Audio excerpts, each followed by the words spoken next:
Om, saya Gandhi Riputra dari mahasiswa Universitas Ari Ginanjar semester 3 yang mengampu di program studi manajemen bisnis. Sebelumnya di sini saya tujuannya ingin mempertanyakan diskusi lah sama Om sebagai pemilik suatu perusahaan, ya Om ya. Itu perusahaan apa Om? Di bidang otomotif, tepatnya di bengkel Om ya berarti ya? Bengkel resmi sepeda motor Honda. Bengkel resmi sepeda motor Honda. Oke, langsung aja biar nggak lama-lama. Pertanyaan pertama, apa tantangan terbesar yang Bapak hadapi dalam mengelola SDM di suatu organisasi? Kalau di perusahaan saya, jadi tantangan terbesar itu kita menyatukan visi dan misi semua SDM ya. Jadi kan perusahaan itu punya tujuan ya. Jadi SDM saya kan ada kurang lebih 33 orang. Jadi untuk menyatukan visi misi dari 33 orang yang berbeda ini, karakter, sifat, terus juga latar belakang serta skillnya, ya sebisa mungkin kita satu visi dan misi dulu nih. Jadi perusahaan ini mau dibawa kemana, kita satu suara. Ya itu yang agak bukan susah sih. Tapi karena ini banyak orang, banyak karakter yang kadang jadi kendala, kita memastikan setiap lini, setiap SDM itu tahu tujuan kita. Itu kan.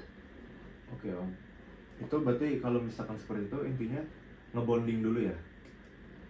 Ngebonding Ya, satu sama lain dulu ya? Juga kita koordinasi antar SDM ya, karena ada beberapa bagian yang koordinasi antar SDM itu dan komunikasi tentunya ya, biar maksudnya tantangan ini bisa kita lewatin kan. Karena kalau nggak ada koordinasi dan komunikasi, saya rasa buat sampai tujuan kita itu agak berat ya. Oke Om, lanjutkan ke pertanyaan kedua. Bagaimana strategi organisasi dalam menarik, mengembangkan, dan mempertahankan talenta terbaik dari suatu organisasi tersebut? Ya, jadi kan pertanyaannya gimana caranya kita mempertahankan kalau ada SDM terbaik tuh ya, biar tetap kerja di tempat kita. Yang pertama, kita buat citra perusahaan kita itu bagus dulu ya. Dalam artian si SDM itu punya rasa bangga gitu, pride kerja di tempat kita kan. Ya, jadi dia minimal bangga dan juga punya rasa memiliki lah, punya sense of belonging sama perusahaan dia, walaupun itu bukan miliknya dia, tapi dia merasa memiliki dulu kan. Itu. Yang kedua, untuk mengembangkannya kan kita seperti biasa ada pelatihan, ada seminar motivasi juga, itu kan yang membuat SDM itu terus berkembang gitu. Jadi kadang juga selain seminar motivasi terus juga training pelatihan, saya juga rotasi antar lini gitu. Jadi setiap SDM itu mempunyai skill yang beraneka ragam. Dan yang terakhir, kalau kita agar SDM-nya tetap setia dan loyal gitu kan di perusahaan kita, yang pasti kontrak kerjanya tuh harus jelas gitu kan. Karena kan tujuan utama orang kerja itu kan cari uang ya, selain hal-hal lainnya gitu. Jadi gimana caranya kontrak kerja itu harus jelas, penghasilannya jelas, terus jaminan kesehatan, jaminan hari tuanya jelas. Terus di luar hal-hal itu yang menyangkut masalah uang, mungkin kenyamanan dia, lingkungan kerjanya yang kondusif, terus rekan kerja, nah itu terus kita evaluasi kan ya. Jadi setidaknya kalau udah ada potensi sumber daya manusia yang bagus itu udah kita potensi dari awal, udah kita treatment dari awal biar dia tetap loyal dan tetap kerja sama kita. Berarti itu aja kan. Oh iya, di tempat Om ada ya Om ya, yang udah lama banget ya? Om siapa tuh ya? Oh iya, udah ada yang kurang lebih 18 tahun. Pak siapa Om tuh namanya? Bambang. Oh iya Pak Bambang, loyal tuh berarti. Oke Om. Dari awal 18 tahun, bisanya sih di atas 2-3 tahun. Oh iya, Bang Ari juga masih di situ ya berarti? Masih. Bang Ari. Oke Om, lanjut ke pertanyaan ketiga. Bagaimana peran teknologi dan digitalisasi dalam manajemen SDM? Ya kalau untuk di era saat ini ya maksudnya kalau teknologi dan digitalisasi sangat diperlukan kan ya, karena itu kan mempermudah kita ya Betul. untuk efisiensi, fleksibilitas ya. Contoh sederhananya seperti ini kan kita jarak jauh pun masih bisa Zoom meeting. Dan untuk apa namanya digitalisasi dan teknologi itu mungkin kalau untuk KPI karyawan itu eh, kita bisa melakukan report begitu kan ya. Jadi sekarang tuh report bisa daily, bisa weekly atau bulanan, itu bisa lah dari hasil digitalisasi sama ya itu kan, dan teknologi yang kita pakai saat ini. Jadi mempermudah ya Om ya. Ya betul kan. Oke, lanjut yang ke pertanyaan keempat. Nilai atau budaya apa yang paling ditekankan dalam pengelolaan SDM di perusahaan Om? Ya, banyak sebenarnya sih kan ya. Apa namanya? Yang pertama itu kan pasti kalau kerja dimanapun, pertama disiplin dan tanggung jawab ya. Karena itu konsistensi itu ya sebenarnya susah kan. Mungkin kalau disuruh disiplin dan tanggung jawab bisa, tapi konsistensinya itu yang agak susah. Kedua apa namanya? Etika dan attitude. Ya sebagus apapun skill kita, tapi kalau etika dan attitude kita nggak baik, itu akan mempengaruhi kan penilaian orang terhadap kita. Dan sisanya mungkin yang umum-umum aja lah ya, kayak inisiatif, terus dia apa namanya punya kepedulian ya terhadap yang tadi saya bilang, punya rasa memiliki sama pekerjaannya. Pasti kalau orang yang udah punya rasa memiliki ini sama pekerjaannya, dia pasti dia udah otomatis pasti akan disiplin, tanggung jawab, dia serius sama pekerjaannya. Terus juga mungkin untuk sekarang ini ya, buat kita semua termasuk saya, kita harus terbuka sama kritikan dan masukan orang lain ya. Jadi buat mengembangkan diri kita, buat masukan dari kita, buat masukan perusahaan kita, kita harus terbuka sama apa namanya masukan atau kritikan orang lain. Itu sih budaya-budaya yang saya sampaikan. Nah, apalagi kita di bidang jasa ya, setiap ada masukan atau kritikan itu sebenarnya jadi motivasi buat kita buat perbaikan lebih baik lagi. Oke. Ya kan? Menerima kritikan ya Om. Oke. Lanjut yang pertanyaan kelima, bagaimana organisasi menyiapkan pemimpin di masa depan?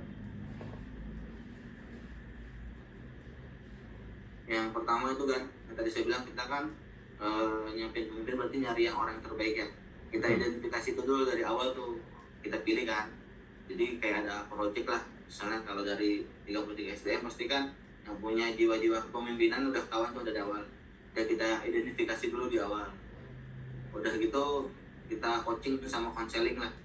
Jadi nanti setelah coaching konseling itu ketahuan tuh arahnya dia karakternya seperti apa sih, kuatnya di mana gitu kan.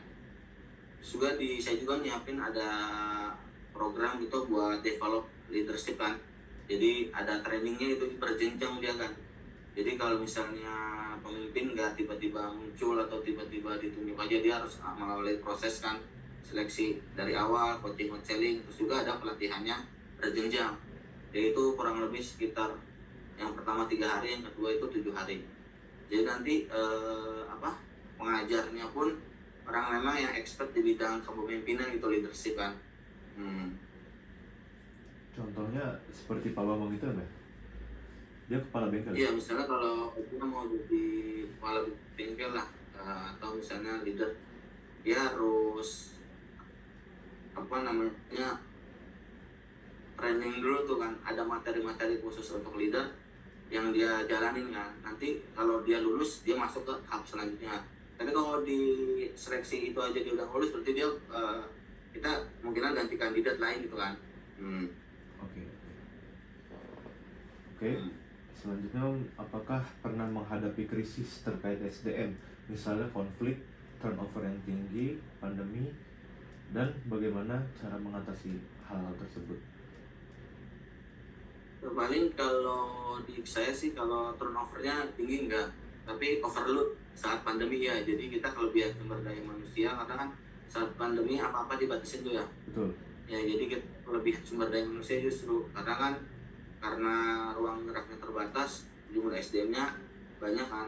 Jadi karena saya nggak lay off atau nggak ngurangin jumlah karyawan, ya mungkin strategi saya bagi 2 shift. Jadi di saat pandemi itu yang dinilai itu bukan produktivitas lagi tapi kehadiran aja. Jadi kalau misalnya dari 33 SDM hari ini masuk 17, yang libur 17 tuh di hari yang sama, besok ganti orang, karena biar proses di perusahaan tetap jalan, terus juga anak-anak tetap dapat penghasilan. Ya itu kita switch lah jumlah SDM-nya, jadi tetap bengkel jalan, anak-anak nggak ada pengurangan dan tetap dapat penghasilan seperti biasa. Oke. Berarti pengurangan SDM itu ya? Kalau Enggak pengurangan shift ya? Dia shift ya? jadwal di shift gitu. Jadi dibuat shift lah bisa kalau seperti itu. Berarti jadi kalau misalnya gimana? Kan? Lanjut. Kita 1 bulan hari kerjanya 25 hari misalnya. Oke. Saat pandemi cuma 15 hari. Potong hari kerja aja berarti ya? Kalau kayak gitu. Potong hari. Oke, siap. Oke Om, ini mungkin agak ini ya pertanyaannya.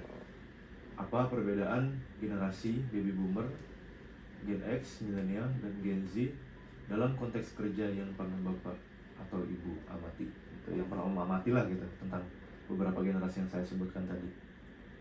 Menurut pendapat Ya, Bapak aja. dari kesimpulannya aja kalau baby boomer ya, baik itu karyawan kita atau customer kita, dia lebih ke orang yang suka ngomong personal lah.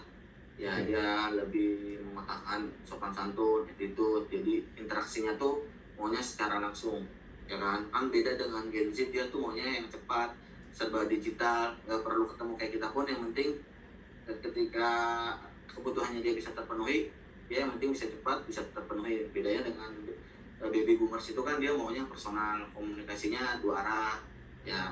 Ini beda lagi sama Gen X sama milenial, dia tuh orang profesional dan dia udah mendekati ngerti teknologi lah. Dia kan lahir di masa-masa transisi ya. Betul. Dia masuk ke Gen Z juga bisa gitu kan, ikut perkembangan digitalisasi, tapi dia masuk ke baby boomers juga bisa. Jadi dia sebenarnya gen yang paling bagus tuh ya Gen X itu sebenarnya kan, karena dia hidup di masa transisi, ikut baby boomer bisa, ikut Gen Z juga bisa dia. Oke. Om termasuk gen apa nih Om berarti? Ya. Om termasuk generasi apa nih berarti? Gen milenial. Oh milenial, berarti masuk tengah-tengah ya? Tengah-tengah. Oke. Lanjut. Pertanyaan nomor 8. Menurut Om, keterampilan apa saja yang paling penting nih untuk dimiliki mahasiswa saat ini agar siap memasuki dunia pekerjaan? Yang pertama ya, sekarang keterampilan di luar non akademis ya kan. Betul. Saya kalau bisa mahasiswa itu punya keahlian, dia ikut seminar atau misalnya pembelajaran dari luar lah ya. Jadi kalau ada kelas-kelas yang di luar mata kuliah itu kan di situ banyak tuh kayak misalnya seminar leadership dan lain-lain. Cuman yang di dunia kerja itu yang pasti kalau nanti misalnya kita bekerja sama orang, yang utama pasti kan kemampuan kita berkomunikasi ya. Kemampuan kita berkomunikasi itu gimana caranya kita bisa ikut yang tadi saya bilang kan, punya visi perusahaan, kita bisa ikut, kita bisa mendeliver gitu kan, kemauan perusahaan apa atau kita punya ide, kita bisa sampaikan kan. Karena kok saya rasa kemampuan komunikasi itu juga penting kan ya. Yang kedua pasti kalau nanti di dunia kerja kita kan nggak kerja sendiri ya. Betul. Harapan kita bisa kerja dalam tim. Kadang banyak orang yang dia secara skill bagus tapi dia nggak bisa kerja dalam tim itu kan. Apa dia kemungkinan orang yang introvert dan lain-lain, tapi kemampuan bekerja dalam tim itu sangat diperlukan kan. Ya. Terus juga ini yang mungkin buat catatan buat Gen Z gitu ya, karena kita dituntut di dunia kerja tuh yang serba cepat, serba pengen bagus gitu, karena kita juga harus punya keterampilan misalnya berpikir cepat, terus juga jadi problem solving gitu ya. Pasti kan ditanya nanti ada kendala-kendala di lapangan apa, kita harus sudah bisa gitu kan. Dan yang terakhir itu yang paling juga penting, kemampuan manajemen waktu gitu kan ya, karena yang tadi saya bilang kan di era sekarang kita butuhnya cepat, kita itu Nah bisa mungkin dari kita bisa manajemen waktu kita sendiri gitu. Oke. Paling itu aja. Sama yang terakhir tadi kan sama ya yang tadi saya bilang, selain kemampuan yang tadi saya sampaikan, ya pembelajaran di luar mata kuliah itu penting lah gitu kan. Jadi kayak kita punya ikut kelas kayak digitalisasi, terus juga apa perkembangan yang saat ini apa seharusnya itu punya gitu kan. Jadi sebagai apa keahlian lain di luar jurusan yang kita tekuni itu kan paling kan. Oke Om, siap.